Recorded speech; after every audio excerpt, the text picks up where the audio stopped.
বছর ঘুরলেই রাজ্যে বিধানসভা নির্বাচন। তার আগে থেকেই প্রত্যেকটি রাজনৈতিক দল ব্যস্ত জনসংযোগ করতে। রাজ্যের শাসক দল তৃণমূল কংগ্রেস অনেক আগে থেকেই রাজ্যের দুই বিরোধী সিপিএম ও বিজেপিকে অশুভ গোপন আতাতের অভিযোগ করছিল।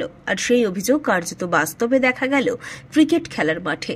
বৃহস্পতিবার পশ্চিম মেদিনীপুর জেলার দাসপুরের হরিরামপুরে একটি ক্লাবের ক্রিকেট খেলার উদ্বোধনে একই মঞ্চে দেখা গেল সিপিআইএম নেতা তন্ময় ভট্টাচার্য ও রাজ্য বিজেপির প্রাক্তন সভাপতি তথা মেদিনীপুর লোকসভার প্রাক্তন সাংসদ দিলীপ ঘোষকে।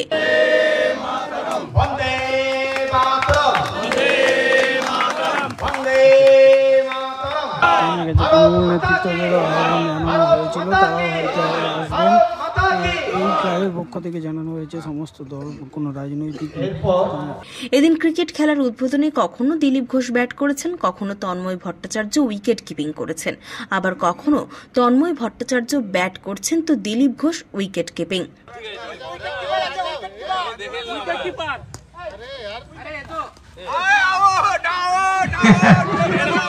খুব সুন্দর হয়েছে।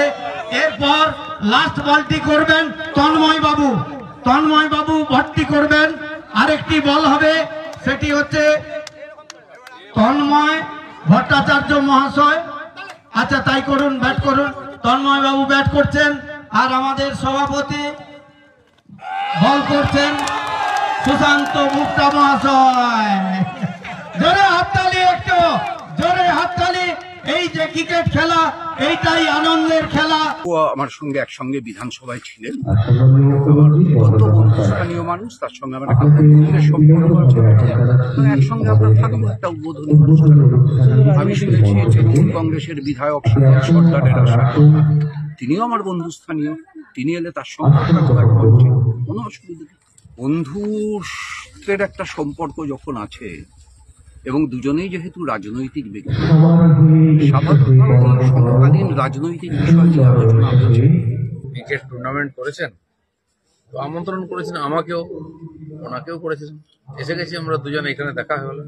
পুরোনো বন্ধু, একসঙ্গে বিধানসভায় ছিলাম, তন্ময়দা পুরোনো নেতা, পুরোনো গল্পও হলো, একসঙ্গে খাওয়া দাওয়া করলাম। খেলাধুলা মিলেমিশে এক জায়গায় হওয়া উচিত। জটিলতা মাস্টার প্ল্যানটাই জটিল হচ্ছে। এই রাজ্য সরকারের করার কোনো ইচ্ছা নাই, নাহলে 14 বছর হয়ে গেলে করতে পারতো না।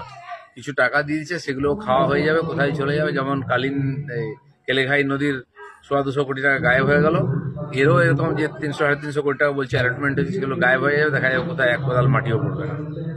তবে দুই দলের দুই নেতাকে একই অনুষ্ঠানে একই মঞ্চে পাশাপাশি দেখা নিয়ে জোর কল্পনা শুরু হয়েছে রাজনৈতিক মহলে। আমার এটা ভালো লাগলো যে একমত হলেন যে আমাদের বিধানসভায় যে বাজেট অধিবেশন হয়ে গেল, কার্যত সেই বাজেট অধিবেশনটা একটা হাস্যকর।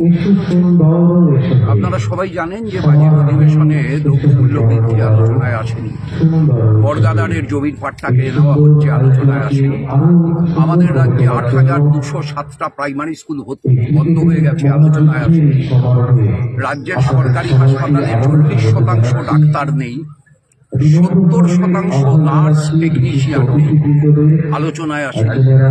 আইন শৃঙ্খলা প্রত্যেক দিন অবনতি হচ্ছে। তৃণমূল কংগ্রেসের নেতা তৃণমূল কংগ্রেসের উপর গোষ্ঠীর দ্বারা খুন হচ্ছেন। আপনারা দেখেছেন মালদায় ঘটেছে, আপনারা দেখেছেন খড়দায় ঘটেছে। এই যে এত ঘটনা চতুর্দিকে ঘটছে, বিধানসভা মানে তো এগুলো আলোচনার জায়গা। বিধানসভা মানে আমি তোমার চাইতে বড় হিন্দু, তুমি আমার চাইতে বড় মুসলমান, এটা মসজিদে গিয়ে বলবো, এটা মন্দিরে গিয়ে বলবো, এটা দুর্গাপূজার মণ্ডপে দাঁড়িয়ে বলবো, ঈদের দিন বলবো, এটা বিধানসভায় বলবো কেন? পশ্চিম বাংলাকে পশ্চিম বাংলাদেশ বানাবার যে চক্রান্ত চলছে বারবার দেখতে পাচ্ছি। দুর্গাপূজা বিসর্জনের দিন যদি মহরম হয় তো দুর্গাপূজা বিসর্জন বন্ধ করে দেওয়া হয়, আর হোলি আর জুম্মা যদি এক জায়গায় হয় হোলি বন্ধ করে দেওয়া হয়। কেন এটা হচ্ছে? ডাবল স্ট্যান্ডার্ড কেন? সংবিধান সবাইকে ধর্ম আচরণ করার অধিকার দেওয়া হয়েছে। উত্তরপ্রদেশে আমরা দেখেছি সরকার সোজা বলেছে দুপুরে তোমরা খেলো, বিকালের পরে তোমরা নামাজ পড়ো। তো এক জায়গায় থাকতে হলে এটা মানতে হবে, আর সরকারের দায়িত্ব। সরকার চায় না এখানে হিন্দুরা বেরিয়ে এসে একত্রিত হোক, তারা আয়োজন করুক, তারা ধর্ম অনুষ্ঠান করুক। মুসলমানদের বিশেষ অধিকার দেওয়া হচ্ছে, তার প্রতিবাদে আমরা আন্দোলন করছি।